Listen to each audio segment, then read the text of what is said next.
Hello guys, in today's video we're going to talk about how to capture the high voltage waveform in the LG plasma display. This TV is the 42-inch LG from 2010, the model number is 42PJ550, it's a quite old plasma at the minute.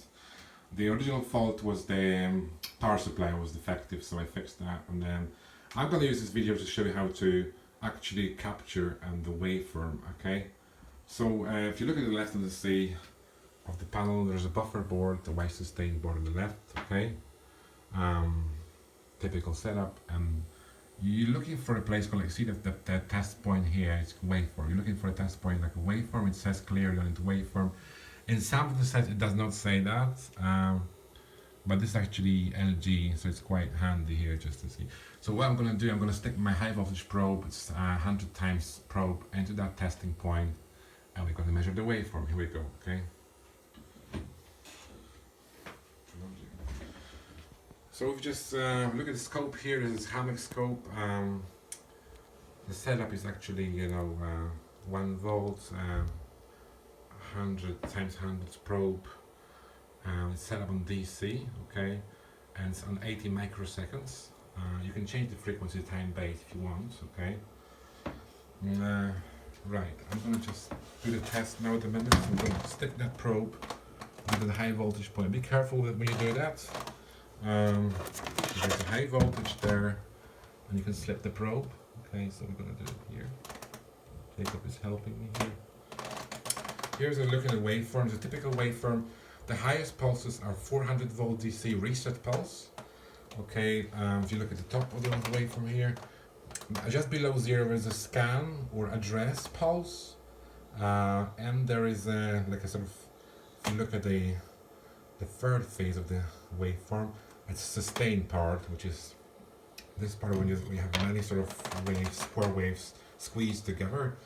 You can stretch this waveform up and, just to show you the sustain pulses here. Okay, here's the sustain pulses, and show you where they are here.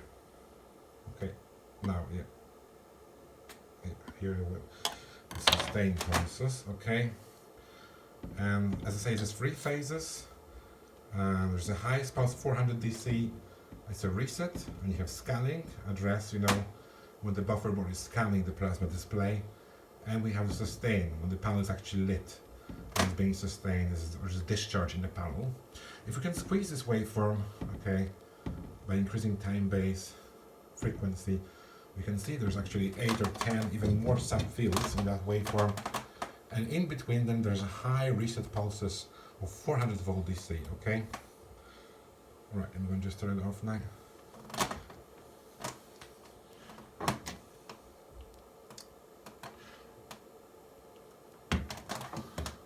Okay guys, that will be it. Just thanks for watching the video. If you have any questions, just write in the comments you may have below. As I said, this is actually just it's a basic test. You can actually trigger the scope to do more sophisticated tests, and then but it's actually a basic one. Just you need a digital scope to do it. With the analog scopes, probably won't have a chance to measure the waveform, as just it's not that fast to capture. Just to recap that video, what you need to do, you're looking for 3 as part of the waveforms: the address, which is scanning, and reset, very high pulse, and the sustain, which is the discharge in the light and plasma display. If any of those part of the waveform is missing, you will have no picture, and you won't be able to see any image. Okay, thanks for watching.